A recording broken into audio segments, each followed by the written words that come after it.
2010년 8월 달에 칠레 북부 산호세 광산에서 700여 미터 지하 경도가 무너져가지고 33명의 광부들이 매몰되는 그런 큰 사건이 있었습니다. 근데 놀랍게도 69일 만에 한 사람도 다치지 않고 전원이 다 구조되는 그런 놀라운 일이 있었습니다. 광부들은 그 700m 지하에 지금 이제 갇혀 있는 상황입니다. 그런 가운데서 그들이 함께 모여가지고 정시의 기도를 시작하게 되었습니다. 두려움을 몰아내기 위해서 무릎을 꿇고 간절하게 기도하면서 생의 의지를 불태웠던 것이었습니다. 그래서 결국은 기적 같은 방법으로 모두 다 69일 만에 다 전원이 구출되게 되었던 것입니다. 모두 다 구출된 다음에 한 광부가 이런 말을 인터뷰에서 했습니다. 우리는 땅 밑에서 하나님과 함께 있으며 우리는 그분의 손을 잡았다. 우리는 하나님 때문에 구조될 것을 확신했다. 라고 그렇게 고백했어요. 여러분, 이들이 구출된 것은 그들의 믿음의 기도 때문이었고 하나님이 그들의 기도를 들어주셨기 때문이라고 저는 그렇게 믿습니다. 우리는 기억해야 합니다. 우리가 하나님 앞에 드리는 기도는 어느 곳에서든지 어떠한 상황에서든지 할 수가 있다는 것입니다. 지하 700m 아니 7000m 밑에서라도 우리가 공중 저 하늘 꼭대기 위에서라도 우리가 병상에 누워서 꼼짝하지 못한다 할지라도 우리가 어떤 상황 속에서든지 기도할 수가 있다는 말입니다. 오늘 저는 지난주에 이어서 계속해서 기도라는 그런 주제를 가지고 함께 말씀을 증거하려고 합니다. 지난주에 저는 기도의 중요성에 대해서 좀 초점을 맞췄어요. 왜 기도가 그렇게 중요한가 하는 것에 대해서 말씀을 드리면서 이 죄악된 세상에서 그리고 이 짧은 세상에서 우리는 시간을 엉뚱한 곳에 낭비하지 않고 기도에 집중해야 될 것을 여러분들에게 도전을 하였습니다. 믿는 자에게 기도가 얼마나 중요한지 예수님께서 마가복음 11장 17절에 오늘 24절을 읽었는데요. 17절에 올라가서 보면 예수님께서 이런 말씀을 하셨어요. 이에 가르쳐 이르시되 기록된 바 내 집은 만민이 기도하는 집이라 칭함을 받으리라고 하지 아니하였느냐. 너희는 강도의 소굴을 만들어도다 하시매. 여러분, 기도가 얼마나 중요하면 내 집은 만민이 기도하는 집이라고 일컬음을 받게 된다. 그렇게 말씀을 하셨겠습니까? 기도가 그만큼 우리 믿음의 생활에서 교회에서 그만큼 중요하다는 것을 우리에게 말씀하고 있는 것이지요. 여러분, 수학도 그렇고 과학도 그렇고 어떤 원리가 있지 않습니까? 그렇듯이 기도에도 원리가 있는 겁니다.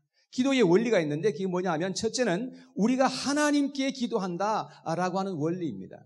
우리가 기도할 때에 1월 성신에게나 산신령에게 기도하는 것이 아닙니다. 여러분, 석가나 아니면 어떤 사람에게 기도하는 것이 아닙니다. 여러분, 우리는 천지를 지으시고 우리를 구원하신 우리 하늘에 계신 하나님께 기도하는 것인 줄 믿으시기 바랍니다. 예, 그 기도가 하나님께 드려지는 기도여야 한다는 것입니다. 두 번째 원리는 하나님은 우리의 기도를 들으신다 하는 것입니다. 시편 116편 1절 2절 말씀을 한번 보시면 한번 같이 읽어봐요. 시작. 여호와께서 내 음성과 내 간구를 들으심으로 내가 그를 사랑하는도다. 그의 귀를 내게 기울이셨으므로 내가 평생에 기도하리로다. 예, 이 다윗이 고백한 건데요. 그 내 음성을 하나님께서 들으신다. 내가 간구할 때 하나님께서 들으시고 내 그 간구를 들으심으로 내가 평생토록 내가 기도할 거다. 이렇게 고백하는 것을 볼 수 있는데 하나님은요, 우리의 신음소리까지 다 듣고 계시는 하나님이라고 그렇게 성경은 말씀하고 있는 것입니다. 세 번째는 하나님이 우리에게 항상 응답하신다. 언제? 항상 응답하신다. 예외가 없이 항상 하나님께서 우리가 기도할 때마다 하나님은 들으신다라고 하는 것입니다. 여러분, 우리의 기도가 항상 응답되는 이유가 있습니다. 그 이유는 첫째, 하나님이 약속하셨기 때문에 그렇습니다. 성경에 읽다가 보면 하나님께서 우리의 기도를 응답하신다는 약속이 얼마나 많이 등장하는지 몰라요. 그렇게 하나님께서 이 기도를 응답하겠다, 너희들이 부르짖어라. 그럼 내가 너희들에게 응답하겠다. 그렇게 약속하신 말씀이 많이 기록돼요. 하나님께서 약속하셨으니까 그 약속 당연히 지키시죠. 그 다음에 기도가 응답되는 이유가 하나님의 이름 때문에 그렇습니다. 요한복음 14장 14절 말씀에 같이 한번 읽어봐요. 시작. 내 이름으로 무엇이든지 내게 구하면 내가 행하리라. 이게 누가 하신 말씀입니까? 예수님께서 하신 말씀이잖아요. 내 이름으로. 예수님께서 하시는 내 이름으로 무엇이든지 내게 구하면 내가 행하겠다. 예수님께서는 예수님의 그 놀라운 이름을 걸고 이렇게 하나님께서 이렇게 말씀하신 것을 볼 수 있습니다. 예수님의 그 이름을 걸으신 거예요. 그러니까 예수님의 이름으로 우리가 기도하며 나아갈 때 주님께서 기도를 들으신다. 그 다음 세 번째, 하나님과 우리와의 관계 때문에 그렇습니다. 목자와 양의 관계, 아버지와 아들과의 그 관계성 때문에 주님께서 우리의 기도를 들어 응답하신다는 것을 여러분 꼭 믿으시기 바랍니다. 하나님이 우리에게 응답하시는 것을 보면 때로는 하나님께서 yes, 즉시로 하나님께서 우리에게 응답하시는 그런 경우도 있죠. 예, 하나님께서 그렇게 응답하십니다. 두 번째는 때로는 하나님께서 no 하고 우리에게 말씀하십니다. 이것도 하나님의 기도의 응답이에요. 여러분 어떤 부모님이 자식이 구할 때마다 100% 그냥 yes 하면서 다 주시는 부모님 계십니까? 아무도 없어요. 그럴 부모가 없는 거예요. 때로는 자식의 유익 때문에 자식의 그 유익을 위해서라도 때로는 노해야 될 때가 있다는 것이죠. 우리 하나님께서도 마찬가지십니다. 우리가 기도할 때 다 들어주시면 그러면 큰일 납니다. 저는 너무 막 그냥 목회하다 힘들 때에 하나님 앞에 하나님 제발 나를 지금 이 시간 당장이라도 나를 데려가 달라고 이렇게 기도한 적이 몇 번 있었어요. 근데 그때 그 하나님께서 기도 응답하셨더라면 제가 여기 아마 없었겠죠. 네. 여러분 때로는 하나님께서 우리한테 wait, 기다려라. 내가 정해준 시간이 있는데 그때까지 기다려야 된다. 하나님께서 아브라함에게 그 아들을 약속하셨는데 장장 얼마 동안 기다려야 되느냐? 25년 동안 기다려야 됐어요. 때로는 정말로 우리가 죽고 난 후에 이루어지는 기도의 응답도 있다는 것입니다. 그러니까 하나님이 정하신 그 선하신 때가 있는데 그때까지 기다리라고 하나님께서 말씀하실 때가 있다는 것입니다. 그래서 우리는 하나님 앞에서 참고 기다리는 일을 잘해야 된다는 것을 깨닫게 되는 것이죠. 우리가 하나님께 기도하면 하나님은 우리의 기도를 다 들으시고 항상 기도를 응답해 주시는 좋으신 하나님이신 것임을 여러분 꼭 믿으시길 바랍니다. 이것이 기도의 원리입니다. 기도하면 하나님께 우리가 기도하고 예수 그리스도의 이름으로 기도하면 하나님께서 틀림없이 우리의 기도를 다 들으시고 응답해 주시는 그런 하나님이시다. 라고 하는 그런 기도의 원리를 우리는 기억해야 할 필요가 있습니다. 그런데 우리가 하나님께 기도할 때에 어떻게 기도해야 되는지 이것도 정말 중요한 거죠. 예. 여러분 우리가 하나님 앞에 늘 기도합니다. 오늘도 이렇게 대표 기도하셨고 늘 오늘 또 중보기도 우리 예배 드리기 전에 중보기도 우리 했고 기도하는데 기도를 어떻게 해야 되느냐 이거 굉장히 중요한 거잖아요. 그래서 오늘 여기에 대해서 초점을 맞추려고 합니다. 첫 번째, 우리는 믿음으로 기도해야 된다고 말씀합니다. 우리가 하나님께 나아갈 때 조건은 믿음입니다. 하나님을 믿는 믿음으로 우리가 기도해야 된다는 것입니다. 하나님은 믿음의 기도를 얼마나 귀하게 여기시는지 우리가 오늘 본문을 통해서 보게 됩니다.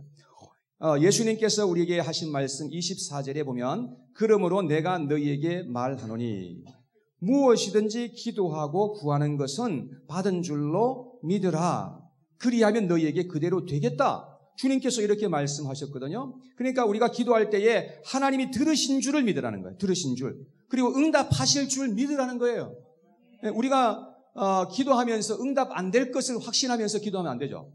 응답될 것을 확신하면서 이거 틀림없이 하나님께서 들으시니까 응답될 것이다 라는 그런 믿음을 가지고 기도하라고 그렇게 말씀합니다. 예수님께서 마태복음 21장 22절에 말씀하셨습니다. 함께 봉독합니다. 시작. 너희가 기도할 때에 무엇이든지 믿고 구하는 것은 다 받으리라 하시니라. 예, 우리가 믿고 구하는 거. 믿고 구하는 것은 무엇이든지 다 받을 것이다. 그렇게 말씀을 하셨습니다.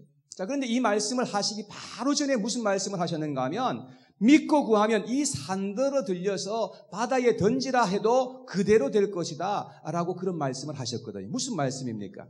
이건 불가능한 일인데 불가능한 일이라 할지라도 기도하면 가능으로 바뀌어지고 도저히 있을 수 없는 일인데 이런 것이 일어날 수가 있다는 것입니다. 누구에게? 믿고 기도하게 되면 이라고 그렇게 말씀합니다. 요한 사도는 요한 1서 5장 15절에 이렇게 말했습니다. 우리가 무엇이든지 무엇이든지 구하는 바를 들으시는 줄을 안즉 우리가 그에게 구한 것을 얻은 줄을 또한 아느니라. 그러니까 무엇을 구해도 하나님께서 들으시는 줄을 안다는 거예요. 하나님께 당연히 들으시지. 안다는 거예요. 그런데 하나님 앞에 그 기도한 것은 틀림없이 또한 받을 줄도 안다는 거예요. 사도 요한이 이렇게 고백한 것입니다. 이것은 이론적인 말이 아니고 경험으로 체험한 말로 이렇게 우리에게 말씀하고 있는 것입니다. 야고보 사도는 야고보서 1장 5절에서 8절에 이렇게 말했습니다. 너희 중에 누구든지 지혜가 부족하거든 모든 사람에게 후히 주시고 꾸짖지 아니하시는 하나님께 구하라. 그리하면 주시리라. 오직 믿음으로 구하고 조금도 의심하지 말라. 의심하는 자는 마치 바람에 밀려 요동하는 바다 물결 같으니 이런 사람은 무엇이든지 주께 얻기를 생각하지 말라. 두 마음을 품어 모든 일에 정함이 없는 자로다. 여러분, 우리가 하나님 앞에 기도할 때 믿고 기도하라는 거예요. 조금도 의심하지 말라. 하나님께서 그렇게 좋으신 하나님이고 하나님은 정말로 우리의 기도를 다 들어주시는 그런 아버지 하나님이시니까 그런 믿음을 가지고 기도할 때에 하나님께서 틀림없이 우리가 기도하는 것을 들어주신다고 그렇게 말씀을 하고 있는 것입니다. 그런데 우리가 하나님을 의심하지 않고 믿음으로 구하는 것은 이건 쉬운 일이 아닙니다. 하나님께서 눈에 안 보이니까 지금 손으로 만질 수도 없잖아요. 근데 그 하나님을 내가 믿는다는 것은 그것은 참으로 결코 쉬운 일만은 아닙니다. 그러나 우리가 또한 불가능한 일도 아니죠. 그래서 성경에 보니까 우리가 믿음으로 구하기 위해서는 하나님과 좋은 관계여야 된다. 하나님과 좋은 관계일 때는 하나님이 믿어진다는 거죠. 믿음으로 우리는 하나님 앞에 신뢰함으로 구하여야 된다. 그렇게 말씀합니다. 그래서 히브리서 11장 6절에도 말씀합니다. 다 같이 한번 시작. 믿음이 없이는 하나님을 기쁘시게 하지 못하나니 하나님께 나아가는 자는 반드시 그가 계신 것과 또한 그가 자기를 찾는 자들에게 상 주시는 이심을 믿어야 할지니라. 자, 이 구절 우리 지금 암송하고 계신 분들 손 한번 들어보세요. 예. 이쪽에는 전멸입니까? 우리 한번 그냥 뭐 부끄러워하지 마시고 손 한번 들어보세요. 11장 6절 말씀 암송하시는 분들 그렇게 많지 않으시네요. 우리 반석교회 암송 구절이잖아요. 네, good, 오케이. 여러분 우리가 믿음으로 하나님께 나아가야 되는데 우리가 하나님께 나아갈 때는 반드시 우리가 조건이 있어요. 그게 믿음이라는 거예요. 믿음으로 하나님 앞에 나아가야 한다. 그리고 하나님께서는 자기에게 구하는 자에게 반드시 상급을 주시고 응답해 주시는 그런 하나님이시라는 것을 믿음으로 우리가 나아가서 기도해야 된다라고 하시는 말씀이죠. 사랑하는 여러분, 우리 하나님은 정말로 너무너무 좋으셔서 우리의 그 기도를 들어 응답하시고 우리가 구하는 것을 외면하지 아니하시고 우리에게 좋은 것을 주시는 그런 하나님이신 것을 꼭 믿으시기를 축원합니다. 그다음 두 번째 우리가 기억해야 될 것은 기도할 때에 죄를 버리고 기도해야 된다는 거예요. 여러분 예수님께서 종종 기도에 대해서 말씀하시면서 함께 동시에 같이 말씀하신 내용이 바로 용서에 대한 말씀이거든요. 오늘 본문에 예수님께서 기도에 대한 말씀을 24절에 하시면서 25절에 가서 이렇게 말씀을 하셨어요. 서서 기도할 때에 아무에게나 혐의가 있거든 용서하라. 그리하여야 하늘에 계신 너희 아버지께서도 너희 허물을 사하여 주시리라 하시니라. 예를 들어서 누가 나에게 잘못한 것이 있다고 한번 가정해 보십시다. 그러면요 어떻게 됩니까? 우리의 마음속에 미워하는 마음을 갖게 되고 증오하는 마음을 가질 수가 있게 되는 것입니다. 이런 상태에서 하나님 앞에 아무리 기도해봤자 담대함을 얻지 못하게 되고 효력을 잃어버리게 되는 것입니다. 여러분, 그 이유는 죄가 하나님과 우리 사이를 가로막기 때문에 그렇습니다. 사단 마귀는 그 죄를 이용해서 하나님과 우리 사이를 가로막고 역사한다는 것입니다. 그래서 비록 상대방이 비록 잘못했을지라도 상대방이 나에게 와서 용서를 구하지 않았어도 그래도 우리 쪽에서는 적어도 용서를 해 주어야 된다라고 하는 것이 성경의 가르침이에요. 여러분, 이런 원리를 우리가 잘 기억해야만 됩니다. 그래서 하나님이 세상을 창조하실 때에 위계 질서를 만들어 놓으셨는데요. 앞에 이제 그 다이아그램을 좀 보시면 하나님께서 이렇게 세상을 만드실 때 질서를 통해서 만드셨어요. 모든 것을 만드실 때 하나님은 질서를 그렇게 만드셨는데 가장 먼저 하나님께서 창조하신 것이 천사들이죠. 천사들을 창조하시고 그 다음에 땅을 창조하셨는데 땅 속에 막 그냥 가지각가지 그런 보석들도 다 감춰놨죠. 하나님께서 이렇게 우리에게 주신 것입니다. 자, 그런데 그 다음에 창조하신 것이 식물들입니다. 온갖 나무와 풀과 뭐 그런 식물들을 하나님께서 만드시고요. 그 다음에 동물들을 만드셨는데 동물들을 만들기 전에 그러니까 바다의 고기들, 하늘에 나는 그런 공중의 새들, 그리고 동물들을 그렇게 만드시고 난 다음에 맨 마지막에 창조하신 것이 바로 인간입니다. 인간들은 아주 독특하게 만들어 놓으신 것이 이 인간들은 영적인 세계에도 소속되어 있고 육적인 세계에도 소속이 되어 있어요. 육적인 존재이기도 하지만 영적인 존재이기도 하다는 것입니다. 자, 그래서 하나님께서 이렇게 인간들을 독특하게 하나님의 형상을 따라서 만드셨는데 그런데 이제 인간들이 하나님 앞에 죄를 범하게 된 거예요. 죄를 범함으로 말미암아 새로운 질서가 만들어지게 됐죠. 자, 이 질서는 바로 이 사단 마귀가 죄를 통해서 하나님과 인간 사이를 가로막고 있는 것입니다. 그래서 우리가 하나님 앞에 나아갈 수가 없게 되었고 하나님도 또한 우리에게 나타나실 수가 없게 되었습니다. 그래서 하나님께서 하신 일이 무엇입니까? 하나님께서 독생자 예수 그리스도를 이 세상에 보내실 때에 우리와 똑같은 몸을 입고 이 세상에 오게 하시고 그리고 그 아들이 이 세상에 오셔서 하신 일은 바로 우리를 위해서 십자가에서 피를 흘리고 대속의 죽음을 죽으신 일이었습니다. 그래서 우리가 하나님 앞으로 갈 수 있는 길을 주님께서 활짝 열어놓으신 겁니다.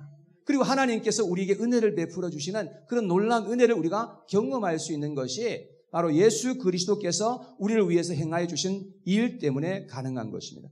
그런데 우리가 기억해야 될 것은 우리가 하나님의 자녀들로서 이 세상에 살지만 그렇지만 우리가 죄를 가지고 있을 때에 죄를 범하게 될 때에 여전히 가로막히는 역사가 있다는 거예요. 여러분, 사단 마귀는 그 죄를 통해서 그것을 사용하는 것입니다. 그래서 하나님과 우리 사이를 가로막고 우리가 하나님 앞에 기도할지라도 자꾸 가로막히는 역사가 일어나는 거예요. 그러니까 우리의 기도가 하나님 앞에 상달되지 못하는 것은 당연한 것이죠. 이런 역사가 일어난다는 것을 우리에게 말씀하고 있습니다. 그래서 우리는 무엇보다도 죄가 하나님과 우리 사이를 가로막지 못하도록 하는 것이 참 중요합니다. 그래서 우리가 하나님 앞에 나아갈 때는 죄를 해결하고 하나님 앞에 우리가 나아가야 하는 것이죠. 자, 그래서 이사야서 59장 1절 2절에 보니까 이렇게 말씀을 합니다. 여호와의 손이 짧아 구원하지 못하심도 아니요 귀가 둔하여 듣지 못하심도 아니라 오직 너희 죄악이 너희와 너희 하나님 사이를 갈라 놓았고 너희 죄가 그의 얼굴을 가리어서 너희에게서 듣지 않으시게 합니다. 그럼 죄가 하나님과 우리 사이를 지금 가로막고 있다는 거예요. 여러분, 그래서 우리가 하나님께서 우리에게 말씀하신 그 말씀을 붙잡아야 되는데 하나님께서는 원수까지라도 용서하라고 했으니까 미워하던 사람들을 위해서 우리가 기도해야 되고 그들을 위해서 축복하고 그들을 위해서 용서하고 우리가 하나님 앞에 나아갈 때에 하나님께서 놀랍게 은혜를 베풀어 주신다고 그렇게 말씀하시는 것입니다. 사도 바울은 고린도 후서를 기록하면서 서로 용서해 주어야 될 것을 우리에게 부탁하면서 그러면서 바로 그 다음에 기록한 말씀이 고린도 후서 2장 11절의 말씀입니다. 용서해야 될 것을 말씀하신 다음에 이제 이어서 말하기를 이는이라는 말은 우리가 서로 용서해 주어야 할 그 이유를 말하는 것입니다. 이는 우리로 사탄에게 속지 않게 하려 함이라. 우리는 그 계책을 알지 못하는 바가 아니로라. 여러분, 우리가 서로 용서하지 못하고 우리가 죄 가운데 계속해서 머물고 있을 때에 사단은 그것을 이용해서 그것을 통해서 역사한다는 거예요. 어떤 방법으로 역사할지는 몰라요.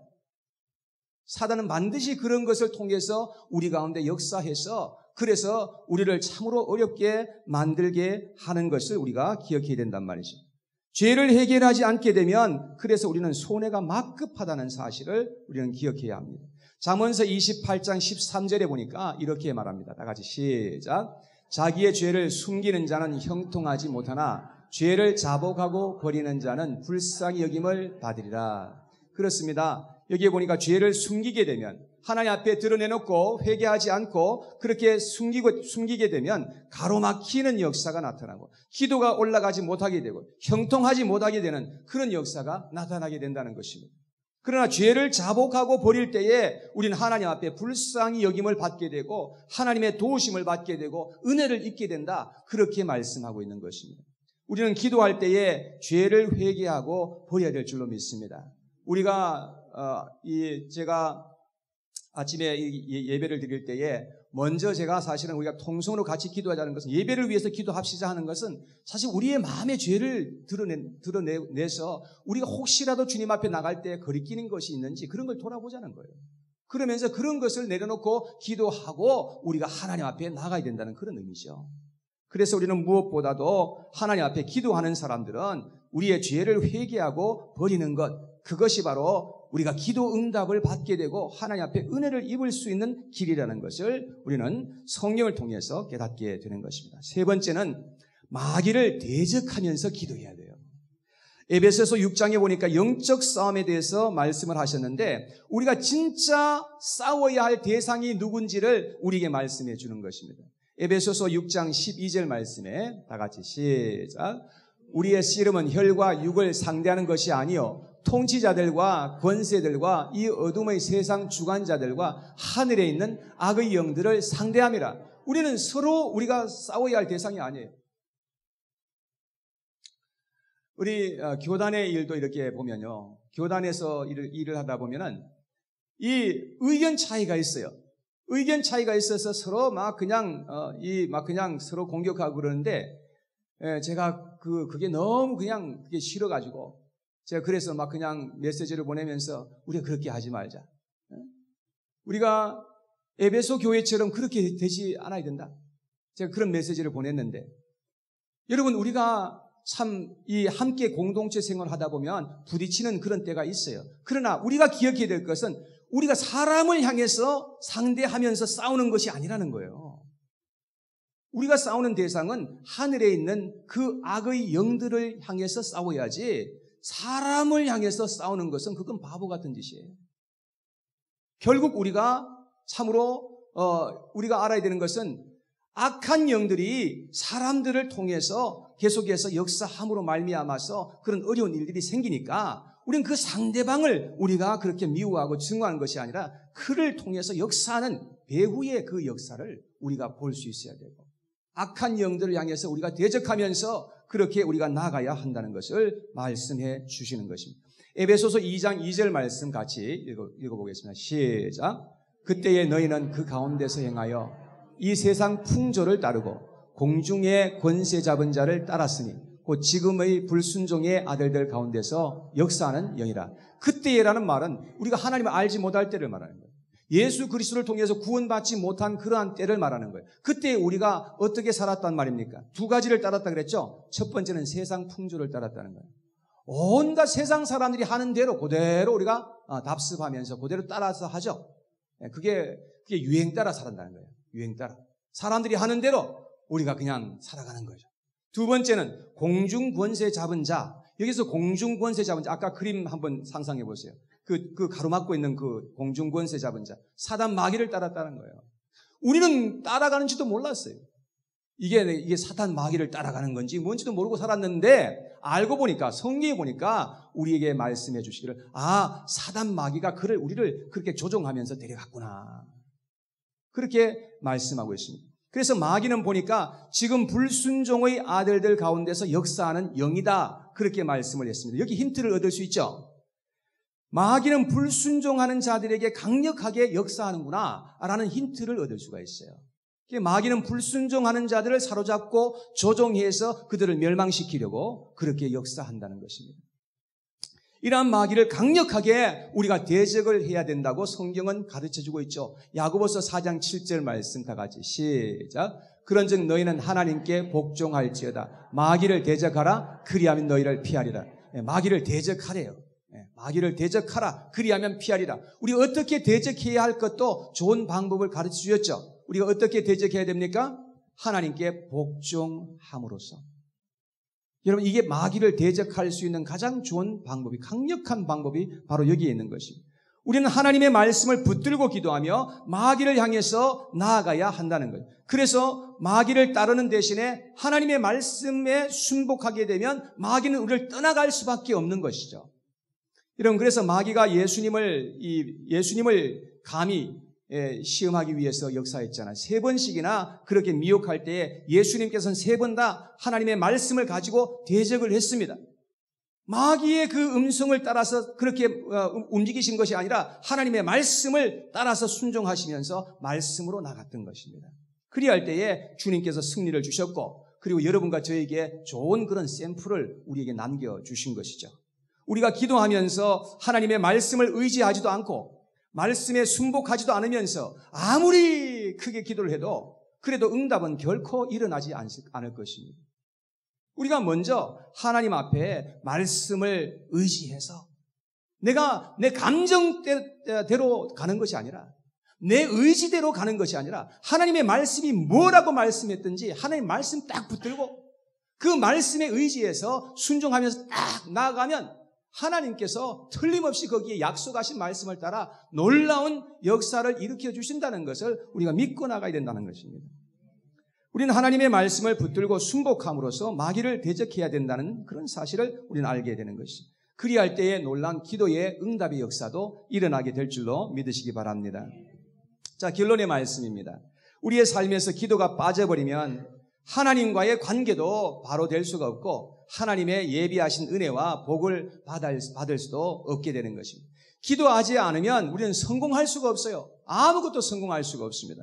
또 성공했다 손 치더라도 성공한 그것 때문에 더 크게 넘어지고 타락하게 될 수밖에 없는 것입니다. 그래서 스펄전 목사님께서 이런 말씀을 했어요. 기도하지 않고 성공했다면 성공한 그것 때문에 망한다. 여러분, 그러니까 우리가 믿는 사람들은 기도하지 않으면 뭘 해도 안 된다는 거예요. 뭘 해도 결국은 망하게 된다는 거예요. 우리 믿음의 사람들이 빼놓을 수 없는 것은 하나님의 말씀과 기도입니다. 이 두 가지를 빼놓을 수가 없는 거예요.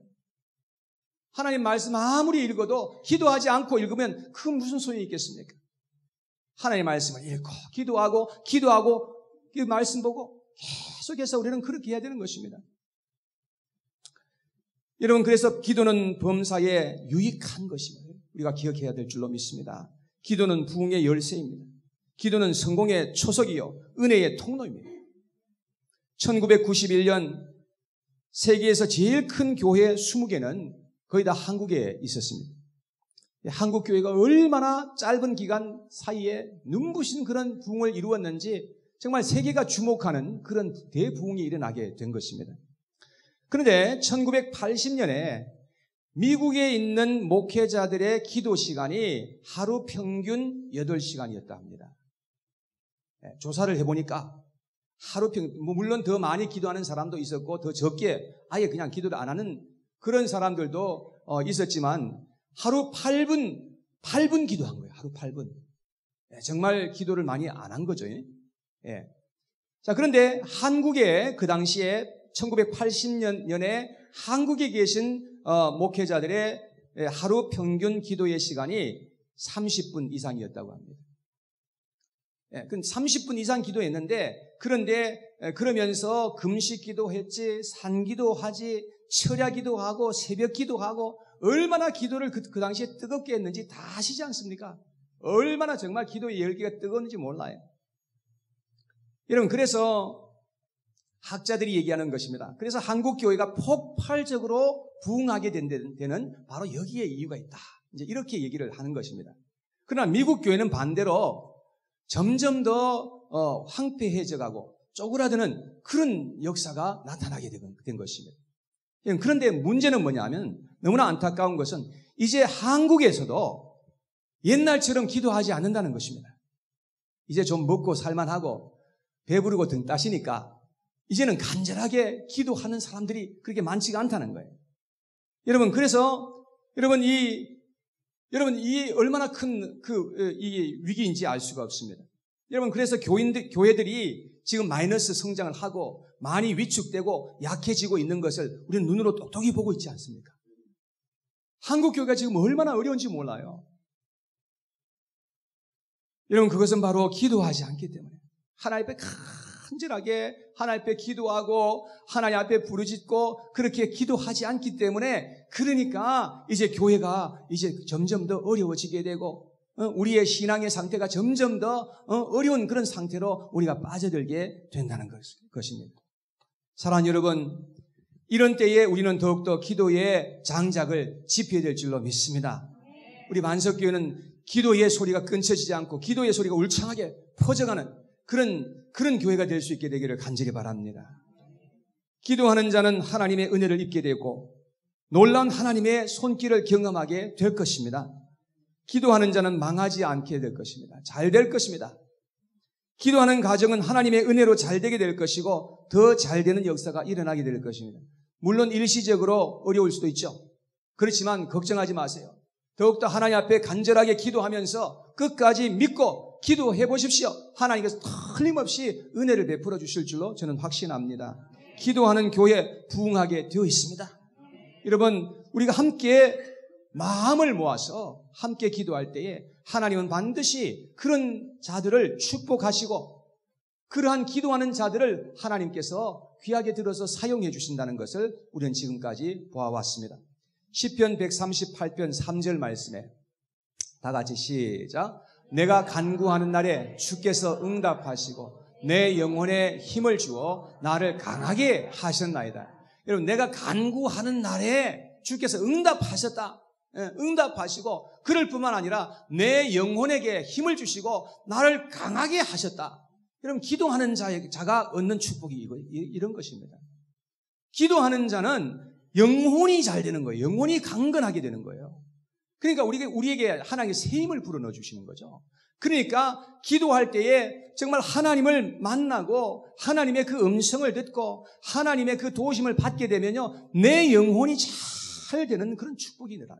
그러니까 내 영혼이 잘 되고 강건하게 될 때에 그리할 때 우리의 몸도 하나님께서 붙들어 주시고 우리의 환경도 하나님께서 도와주셔서 우리의 영과 혼과 육이 잘 되는 그런 은혜가 하나님께서 주시는 그런 축복인 줄 믿으시기 바랍니다. 이런 축복을 하나님께서 약속하신 거예요. 사랑하는 여러분, 기도의 소리가 끊어지지 않도록 해야 되는 것입니다. 기도를 우리가 항상 주님 앞에 기도를 올려드려야 되는 것입니다. 우리가 쉬지 말고 기도하는 것이 바로 이 하나님의 말씀인 것입니다. 그래서 여러분 늘 주님 앞에서 기도하는 기도의 사람들이 되시고 그리고 우리가 혼자서 물론 기도해야 되겠지만 혼자서 기도할 때도 그렇게 해야 합니다. 그런데 우리가 함께 모여서 같이 기도하고 우리의 마음을 합하고 뜻을 합해서 하나님 앞에 기도할 때 하나님께서 그 기도를 얼마나 귀하게 보시는지 몰라요. 그래서 우리 반석교회는 기도하는 교회, 기도하는 성도, 기도하는 가정이 다 될 수 있게 되기를 축원합니다. 그래서 하나님의 주시는 놀라운 은혜와 축복이 가득한 그런 한 해가 될 수 있게 되기를 간절히 축원합니다. 우리 이 시간 지난주에 불렀던 찬양 다시 한번 드리고 싶은데요. 지난주에 이미 우리가 드렸습니다만 다시 한 번 더 드려도 좋겠다는 그런 생각이 있습니다.